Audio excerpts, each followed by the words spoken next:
My dear student, आज मैं आप लोगों को पास्ट परफेक्ट कंटीन्यूअस टेंस पढ़ाऊंगा। और यह जो पास्ट परफेक्ट कंटीन्यूअस टेंस की पहचान होती है कि जिन हिंदी वाक्यों के अंत में रहा था, रही थी, रहे थे आदि शब्द आते हैं वे पास्ट परफेक्ट कंटीन्यूअस टेंस कहलाते हैं। लेकिन इस टेंस में कार्य के जारी रहने का समय भी दिया होता है। अर्थात जिन हिंदी वाक्यों के अंत में रहा था, रही थी, रहे थे आदि शब्द आते हैं और कार्य के जारी रहने का समय भी दिया हुआ होता है, वह पास्ट परफेक्ट कंटीन्यूअस टेंस कहलाता है। और ये जो रहा था, रही थी, रहे थे है, यह पास्ट कंटीन्यूअस टेंस की पहचान है। परंतु इसमें अगर समय दिया रहेगा तो यह पास्ट कंटीन्यूअस टेंस न होकर के पास्ट परफेक्ट कंटीन्यूअस टेंस होता है। जैसे इसका देखिए पॉजिटिव सेंटेंस बनाने के नियम। पॉजिटिव सेंटेंस बनाने के नियम। सबसे पहले हम सब्जेक्ट रखेंगे और उसके तुरंत बाद इसकी सहायक क्रिया हैड बीन, उसके बाद फर्स्ट वर्ब और इसी फर्स्ट वर्ब में आईएनजी का प्रयोग करेंगे प्लस ऑब्जेक्ट प्लस अदर। क्योंकि इस टेंस में समय दिया हुआ होता है, इसलिए जिस टेंस में समय देता है उस समय के लिए हम सिंस या फार का प्रयोग करते हैं। सिंस या फार प्लस टाइम। तो सबसे पहले हम सब्जेक्ट रखेंगे। यहाँ सब्जेक्ट चाहे एक वचन हो चाहे बहुवचन, सबके साथ हैड बीन का प्रयोग करते हैं। फिर फर्स्ट वर्ब में आईएनजी ऑब्जेक्ट और अदर, फिर इसको प्लस सिंस या फार प्लस टाइम। तो यह जो सिंस या फार है जो है समय के अनुसार रखेंगे। यदि निश्चित समय रहेगा तो सिंस का तथा अनिश्चित समय होगा तो फार का। और पिछले वीडियो में बताया गया कि कब निश्चित होता है समय और कब अनिश्चित समय होता है, कब हम सिंस का प्रयोग करेंगे, कब फार का। तो जो लोग पिछली वीडियो नहीं देखे हैं सिंस फार के लिए वो देख लेंगे। देखिए जैसे मैं 10 दिनों से आपकी प्रतीक्षा कर रहा था। देखिए रहा था है और इसमें समय भी दिया है कि कई दिन से, 10 दिनों से। अगर यह समय नहीं देता तो यह जो है पास्ट कंटीन्यूअस टेंस में बनता, परंतु समय दिया है, इसी कारण से इसको हम पास्ट परफेक्ट कंटीन्यूअस टेंस में बनाएंगे। सबसे पहले देखिए सब्जेक्ट रखेंगे मैं, आई, फिर इसके बाद हैड बीन। फर्स्ट वर्ड रखेंगे प्रतीक्षा करना का होता है वेट, WAIT, इसी में ING लग जाएगा, वेटिंग। किसकी प्रतीक्षा? आपकी, यानी तुम्हारी, आपकी। तो आपका मतलब यू होता है, तो यू हो गया। और एक बात ध्यान रखिएगा, जब भी वेट के बाद कोई ऑब्जेक्ट रखिएगा तो हमेशा वेट के बाद फार का प्रयोग करेंगे। वेट फॉर यू, यहाँ जो भी कुछ रहेगा, कोई भी ऑब्जेक्ट यहाँ पर आएगा तो वेट और इसके बीच में हम फार अवश्य लगाएंगे। फिर क्या बच गया? 10 दिनों से। तो 10 दिन की अंग्रेजी रखने से पहले हम सिंस या फार का प्रयोग करेंगे। तो 10 दिन निश्चित समय है कि अनिश्चित? तो देखिए अनिश्चित है, इसीलिए हम इसके लिए फार लगाएंगे। फार 10 दिन की अंग्रेजी 10 डेज। देखिए वे सुबह से खेल रहे थे, वे सुबह से खेल रहे थे। तो पहले subject they had been. First verb रखेंगे, खेलना की अंग्रेजी होता है प्ले, आईसी प्ले में लगाएंगे ING। कब से खेल रहे थे? सुबह से। तो देखिए सुबह से निश्चित समय है, तो यहाँ जो समय रखने से पहले हम सिंस या फार का प्रयोग करेंगे। तो सुबह से निश्चित है, इसलिए सिंस मॉर्निंग। वह 2 सप्ताह से फुटबॉल खेल रहा था। तो पहले सब्जेक्ट रखेंगे ही फिर इसमें इसकी सहायक क्रिया होती है हैड बीन। फिर फर्स्ट वर्ड रखेंगे खेलना की अंग्रेजी प्ले, ऐसी प्ले में हमको आईएनजी लगाना है, आईएनजी। फिर क्या खेल रहे थे, फुटबॉल। और 2 सप्ताह से, 2 सप्ताह अनिश्चित समय है तो ये हो जाएगा फॉर 2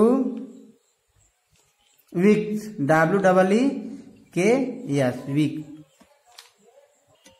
आप देखिए निगेटिव सेंटेंस, और इस निगेटिव सेंटेंस में बस हैड के बाद नॉट लगा देंगे, फिर बीन लगाएंगे। जैसे सब इसमें जो बनाने के नियम होगा, सबसे पहले सब्जेक्ट, फिर हैड, और तुरंत उसके बाद नॉट, फिर बीन उसके बाद। फर्स्ट और उसमें आईएनजी लगाएंगे, ऑब्जेक्ट और अदर, फिर सिंस या फॉर टाइम, इस समय के अनुसार ही सिंस फॉर का प्रयोग करेंगे। जैसे देखिए सीता 3 घंटे से अपनी गुड़ियों से नहीं खेल रही थी। कौन नहीं खेल रही थी, सीता। और इसके बाद हैड नहीं, नॉट, बीन, फर्स्ट वर्ड रखेंगे। फर्स्ट वर्ड खेलना की अंग्रेजी होता है प्ले, और उसी में क्या लगाएंगे, आईएनजी। और किसके साथ खेल रही है, अपनी गुड़ियों के साथ। जब कोई काम किसी के साथ किया जाता, जिसके साथ काम किया जाता, उसकी अंग्रेजी रखने से पहले मनवित का प्रयोग किया जाता। तो काम किससे किया जा रहा, अपनी गुड़ियों से, तो अपनी गुड़ियों की अंग्रेजी रखने से पहले विथ। सीता के साथ अपने की अंग्रेजी हर, गुड़ियों की अंग्रेजी होता है डॉल्स। और 3 घंटे अनिश्चित समय है, इसीलिए लगाएंगे for 3 hours, THREE 3 HOURS hours. तुम प्रातः काल से कोई पुस्तक नहीं पढ़ रहे थे, तो देखिए यू, फिर हो जाएगा हैड, उसके बाद नॉट, बीन, पढ़ रहे थे तो रीड, और उसी में आईएनजी लग जाएगा। रीडिंग क्या, कोई पुस्तक, तो कोई पुस्तक की अंग्रेजी होती है एनी बुक। फिर समय है क्या, प्रातः काल से निश्चित समय है तो हो जाएगा सिंस मॉर्निंग। वह 2 दिनों से मेरी सहायता नहीं कर रहा था, वह 2 दिनों से मेरी सहायता नहीं कर रहा था, तो ही had not been, first form हो जाएगा सहायता करना की अंग्रेजी हेल्प, और उसी में क्या लगेगा, आईएनजी, हेल्पिंग मी। और 10 दिनों से फॉर, 10 दिन नहीं है, 2 दिनों से, तो 2 दिन की अंग्रेजी हो जाएगा 2 डेज। इस तरह से नेगेटिव सेंटेंस समाप्त हो गया। इंट्रोगेटिव सेंटेंस, तो देखिए यदि वाक्य शुरू में क्या आता तो क्या अंग्रेजी नहीं बनाएंगे। सबसे पहले इस टेंस की जो सहायक क्रिया है हैड, उसको रखेंगे, उसके बाद सब्जेक्ट, हैड के तुरंत बाद यहां सब्जेक्ट रखा जाएगा। अगर इंट्रोगेटिव में कभी निगेटिव होता है हमेशा नॉट सब्जेक्ट के बाद, उसके बाद बीन, फर्स्ट वर्ब, और उसी फर्स्ट वर्ब में आईएनजी लगाएंगे, प्लस ऑब्जेक्ट प्लस अदर, उसके बाद सिंस या for plus time question mark. तो देखिए यदि वाक्य शुरू में क्या आता तो क्या अंग्रेजी कभी नहीं बनाते। सबसे पहले हैड, उसके बाद subject not, been, first verb, उसमें एनजी ऑब्जेक्ट और other, since, for plus time. तो देखिए यदि वाक्य शुरू में क्या आता तो क्या अंग्रेजी नहीं बनाएंगे। सबसे पहले देखिए हैड का प्रयोग करेंगे। क्या किसान रविवार से अपना खेत जोत रहा था, तो वाक्य शुरू में क्या आता तो क्या अंग्रेजी नहीं बनाएंगे। सबसे पहले हम हैड रखेंगे, उसके बाद सब्जेक्ट द फार्मर,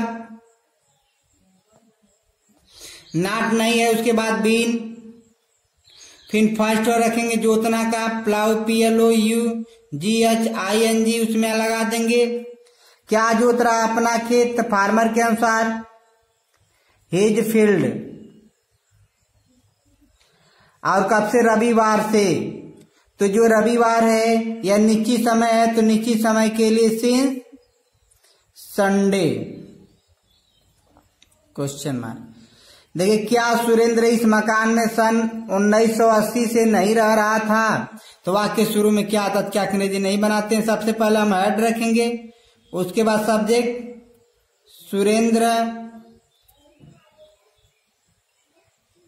सुरेंद्र, फिर उसके बाद नाट है तो नाट रख देंगे। उसके बाद बीन, फर्स्ट ऑफ रहना का अंग्रेजी होता है लिव, और उसी में रख जाएगा ING, लिविंग। कहाँ रह रहा इस मकान में? तो इन दिस हाउस।